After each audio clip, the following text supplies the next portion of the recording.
उमेश पाल हत्याकांड की जांच में पूर्व सांसद और बाहुबली अतीक अहमद के रहस्य लोक का खुलासा हुआ है। अतीक के दफ्तर पर जब पुलिस ने छापा मारा तो जमीन के अंदर से 500 के नोटों की गड्डियां मिली। उस पाताल लोक से पुलिस ने 78 लाख रुपए निकाले। अब अतीक अहमद के उसी पाताल लोक के कई रहस्यों का खुलासा हुआ है।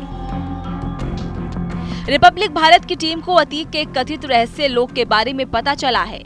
अतीक अहमद के काले कारनामों की फहरिस्त काफी लंबी है, ये सभी जानते हैं। लेकिन कल जिस तरीके से पुलिस की ओर से छापेमारी की गई अतीक के उस दफ्तर पे, जहां से पुलिस ने 75 लाख कैश के साथ साथ हथियारों का जखीरा भी बरामद किया, मैं उस वक्त उसी दफ्तर में मौजूद हूं। उस दफ्तर में एक ऐसा कमरा भी है जिसको लेकर के अलग अलग किस्से हैं, कहानियां हैं। हालांकि पुलिस ने बहुत कुछ यहां से बरामद किया है, लेकिन इस कमरे के बारे में कहा जाता है कि यह कमरा एक वक्त पर अतीक का टॉर्चर रूम था। अतीक के इस दफ्तर के अंदर एक कथित टॉर्चर रूम मिला है, जिसके बारे में बहुत सारी कहानियां हैं। कहा जाता है कि साल 2005 के आसपास उमेश पाल को भी कथित तौर पर अपहरण कर इसी टॉर्चर रूम में रखा गया था।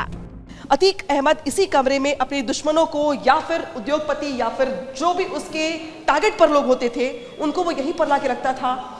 मारपीट के साथ साथ प्रेशर बनाना, दबाव बनाना, टॉर्चर करना, टॉर्चर के अलग अलग तरीके अपनाना, इसके जरिए सामने वाले के मोराल को न सिर्फ डाउन करना बल्कि उसे पैसे वसूलने का काम भी अतीक अहमद यहीं पर इसी कमरे पर टॉर्चर के जरिए करता था।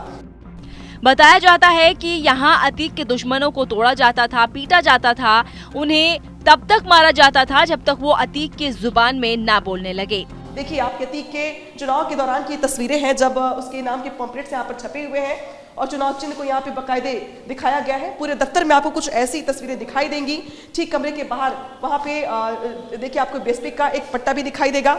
इसके अलावा बहुत सारी चीजें कल और भी पुलिस ने यहाँ से बरामद की, जिसमें डॉक्यूमेंट्स भी हैं। लेकिन इस कमरे को लेकर के कहा जा रहा है कि ये कमरा वही कमरा है जहां पर एक वक्त पर उमेश पाल को भी रखा गया था। इसी टॉर्चर रूम के ठीक बगल में एक वेटिंग रूम भी मिला है।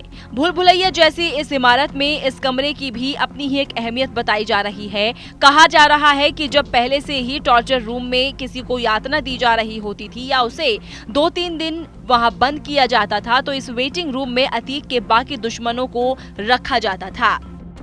2005 के आसपास जब अतीक अहमद का राजनीतिक दबाव काफी ज्यादा था, पॉलिटिकली भी वो बहुत ज्यादा मजबूत था, उस वक्त उमेश पाल का अपहरण करके उमेश पाल को यहीं पर रखा गया था ताकि वो राजू पाल से जुड़े केसेस में अपनी जो कानूनी कार्रवाई है उससे अपने पैर पीछे कर ले। उमेश पाल के अलावा बहुत सारे लोग और भी जो अतीक के टारगेट पर थे, जो उसके दुश्मनों की फहरिस्त में आते थे, उसको भी अतीक यहीं पर रखता था और यहीं पर रख करके टॉर्चर किया जाता था। और इसीलिए जो उसके करीबी, जो उसके गुर्गे थे, वो इस कमरे को कहते थे टॉर्चर रूम। बताया गया है कि साल 2005 में उमेश के अपहरण के बाद उसे भी वेटिंग रूम में रखा गया था। हालांकि रिपब्लिक भारत इन बातों की अपनी तरफ से पुष्टि नहीं करता है। फिलहाल अतीक अहमद खुद सलाखों के पीछे है।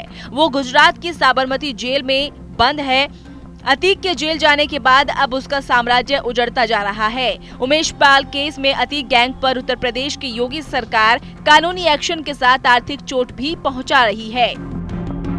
मुख्यमंत्री योगी आदित्यनाथ का बुलडोजर अतीक और उसके गुर्गों की संपत्ति को मिट्टी में मिलाने में लगा हुआ है। प्रयागराज में लगातार बुलडोजर की कार्रवाई की जा रही है। इसी के अलावा भी अतीक और उसके गुर्गों पर कानूनी शिकंजा कसा जा रहा है।